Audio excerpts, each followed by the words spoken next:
When you play the Game of Thrones, Subscribe and like. you die. There is no middle ground.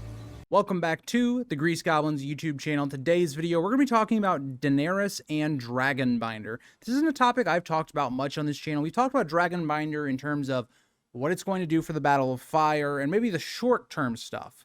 I want to take a look at the long-term stuff. So Daenerys, the problem with the character is that likely Daenerys is going to be with the Dothraki for a sizable amount of the Winds of Winter.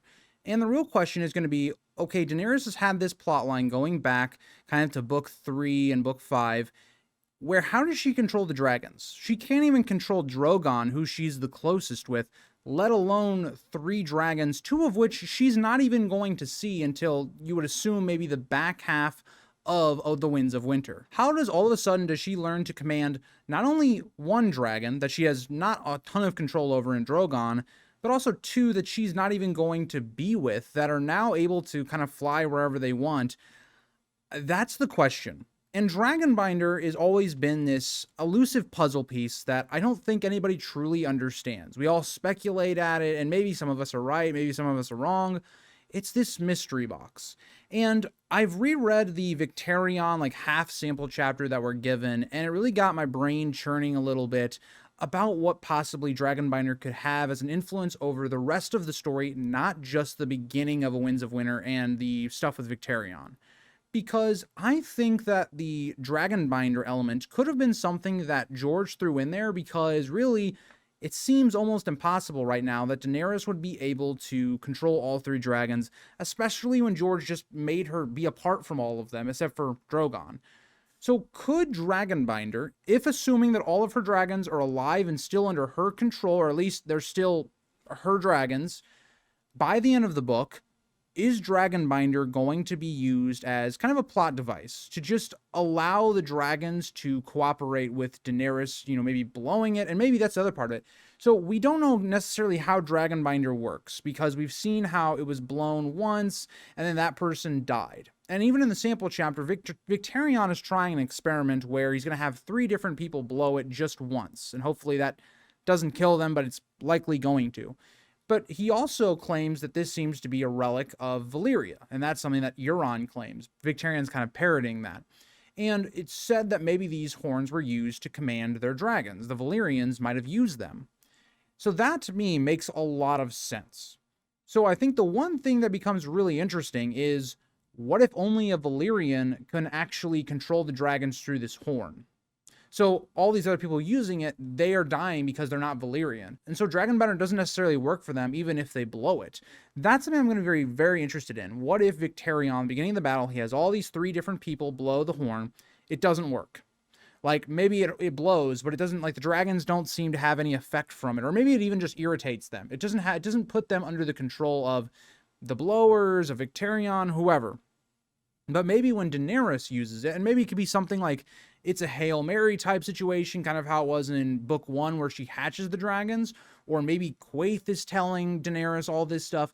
It would make sense because Quaithe is always reminding Daenerys to remember who she is. She's a Valyrian. And if Daenerys was to blow this horn, maybe because of her parentage and her heritage, all that she's able to actually use it with no real effects. Daenerys and the Valyrians seem to have some sort of connection with the dragons and also to fire, not to the extent of Game of Thrones, of course, but they still do have that connection even in the book. What if Daenerys is able to actually use the horn to command her dragons? This to me seems like a logical course of action for how Daenerys is able to tame both Viserion and Rhaegal when she hasn't been able to do that previously. So that to me makes sense. Daenerys just is not going to have time. Remember, Daenerys is going to be returning to, you would assume, Meereen, when we have this second wave, like this second attack by the slavers onto Meereen. This is going to be this fleet from Volantis. So that makes it to where Daenerys isn't going to have a lot of time to figure out all these different things, but maybe Dragonbinder is kind of the plot device that's used to speed up the process. Because I do believe Daenerys, by the end of like her Dothraki arc, has to at least somehow understand how to control Drogon. And maybe it's, you know, she has to will and have more fortitude over like Drogon, how it was shown in House of the Dragon, for instance. Like, her ability to command her dragon is higher because of maybe her confidence with it, things of that nature. Like, you think about how she rides Drogon is because she was kind of confident, right? She went up to Drogon, she was, whipping Drogon to get on his back, all that stuff. Maybe that's going to play a part into it. So Dragonbinder, let's just then say that it works on the dragons, and that's how she controls them, at least for now. I think the next thing that would be really interesting then is, because Daenerys is not connecting to them in a way that she's connecting with Drogon, she's kind of just hive-minding her other two dragons. That then opens the door for other possibilities, right? So Jon or Aegon claiming a dragon. Again, it doesn't really matter the way that you think that Aegon is a Targaryen, is not a Targaryen. Either way, it seems like he has Valyrian and or Targaryen blood, even if he's a Blackfyre, even if you think he's just some random bastard that looks like a Targaryen. Whatever the case, he's probably going to have some Targaryen blood. The dragon seed stuff kind of also backs it up. Even if he is like some sort of bastard of just some random person, but has some sort of Valyrian blood in him, maybe that still allows him to tame a dragon. And so that's maybe then the difference. But then the other more interesting part of this is, okay, what if those dragons then, if they are like bonded with somebody else, like, so let's say Jon gets Rhaegal, let's say Young Griff takes Viserion. How does that work then? Will the dragon then override the connection with Aegon or with Jon? It's very interesting. And that's why Dragonbinder is so hard to understand, because it adds so many different possibilities. The other part of this could be, well, what if Daenerys was to lose Dragonbinder? Like, let's say that she's using it and that's what's allowing her to control the dragons, and then somebody destroys it, however that it goes down, maybe somebody steals it. Whatever you think is the case, that could open up a lot of possibilities. Because I think one thing that's very clear, Daenerys is going to lose dragons. We're just not sure how. Like, some people believe it's going to be with Euron. Some people believe it's going to be with Young Griff and maybe Jon. Some people believe, there's so many different ways that people believe the dragons are either going to die or that they are going to go to other people.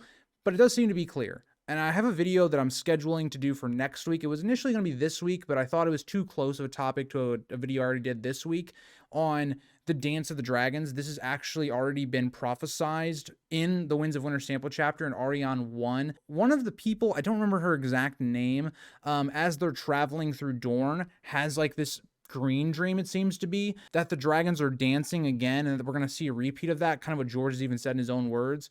So again, is this figurative? Is this literal? That's what that video is going to kind of break down. But either way, there seems to be a lot of evidence suggesting that there will be like dragon on dragon violence again. But let me know what you guys think, and I'll see you guys all in the next video. Bye, guys.